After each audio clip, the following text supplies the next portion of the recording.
Hello, welcome to Sound and Fairy Book Reviews. As usual, I'm Tina.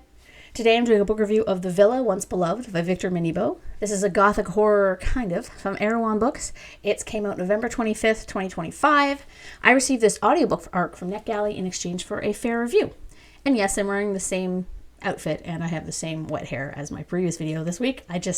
My filming schedule got all wonky because of this time of year, so I had to film two things the same day, just in case you're like, what's going on? So, a rich blend of recent historical fiction and gothic horror, The Villa Once Beloved is an intriguing story rich in detail. What's it about? Some legacies are best left buried. Villa Sepulveda is a storied relic of the Philippines' past, a Spanish colonial manor, its moldering stonework filled with centuries-old heirlooms, and it's nestled in a remote coconut plantation. When their patriarch dies mysteriously, his far-flung family returns to their ancestral home. Filipino-American student Adrian Sepulveda invites his college girlfriend Sophie, a transracial adoptee who knows little about her own Filipino heritage, to the funeral of a man who was entwined with the history of the country itself. Sophie soon learns that there is more to the Sepulvedas than a grand tradition of political and entrepreneurial success. Adrian's relatives clash viciously amid grief, confusion, and questions about the family curse that their matriarch refuses to answer. When a landslide traps them all in the villa, secrets begin to emerge, revealing sins both intimately personal and unthinkably public. Sifting through fact, folklore, and fiction, Sophie finds herself at the center of a reckoning. Did a mythical demon really kill Adrian's godfather? How complicit are the Sepulvedas in the country's oppressive history? As a series of ill omens befall the villa, Sophie must decide whom to trust and whom to flee before the family's true legacy comes to take its revenge. That is a long blurb. I was intrigued by this book, I will admit, by the title. I love interesting titles even more than interesting covers, so this one drew me in right away. The audiobook narration I was a bit torn on. The male voice was great, but the woman narrator was a bit stilted at times, almost a bit tinny. Still, the voices they did were good, like for the characters, and helped tell the people apart. So I did enjoy it. I was just kind of like her voice sometimes. I was like, it seemed, I don't know.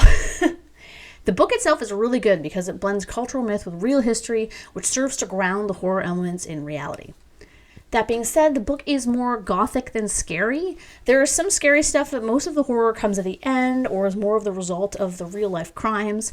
While there was a pervading sense of dread, it wasn't a frightening book by any means. Even the ending, which gets a bit more kind of ramped up on the horror, I wasn't, really scared. That there are historical crimes committed is not a surprise. It shouldn't be because, rich people are always doing that sort of thing, and the curse, as they talk about it, is kind of a tongue-in-cheek way of saying, I think, the curse that people bring upon themselves due to greed. Greed is the curse. But the way the family dynamics blended themselves thematically into this was really well done. There's a part where I was like, what? But then I was also like, well, I should not have been surprised, actually. This aspect was the most poignant of the book in that it brings in concepts about entitlement and coercion.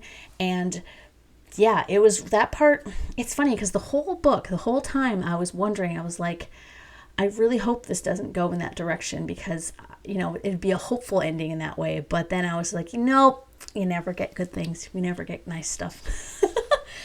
The multiple narrators worked really well in this book because you get a variety of perspectives and the doling out of information seemed natural. Sophie, who was adopted, into a white family, who knows nothing about her birth parents' culture, she's lived in the United States her whole life. I think this trip was her first one out of the country.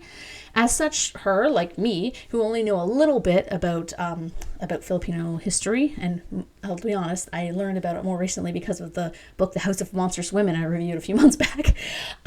We're allowed to be given backstory in this way, but it doesn't feel info-dumpy, so people that already know this information, like people that are of Filipino descent or just have studied that era of time, or oppressive regimes in general, won't feel like they're being told too much information they already know.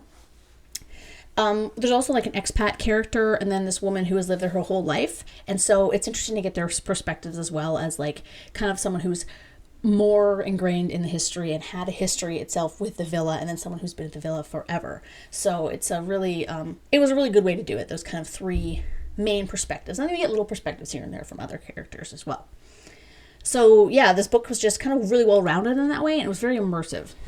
The pacing is where I struggled a little bit, where this book kind of dropped to a 4-star read for me. Because for the first, I'd say, third, I was like, yeah, this is a 5-star read for me. I was really, really into it. And then the midsection for me, it just kind of dragged a little bit. Their interpersonal struggles were interesting, but they were almost too melodramatic at times, where I was kind of like, where's this going?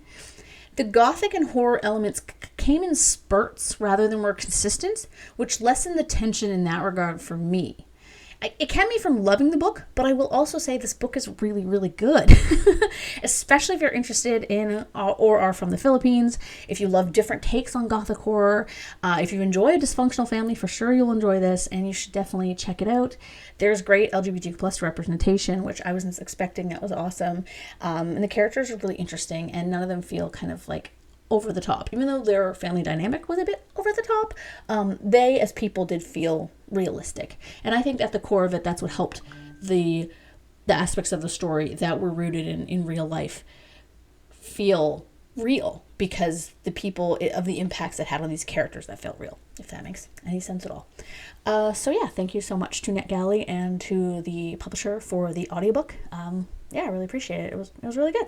So thanks.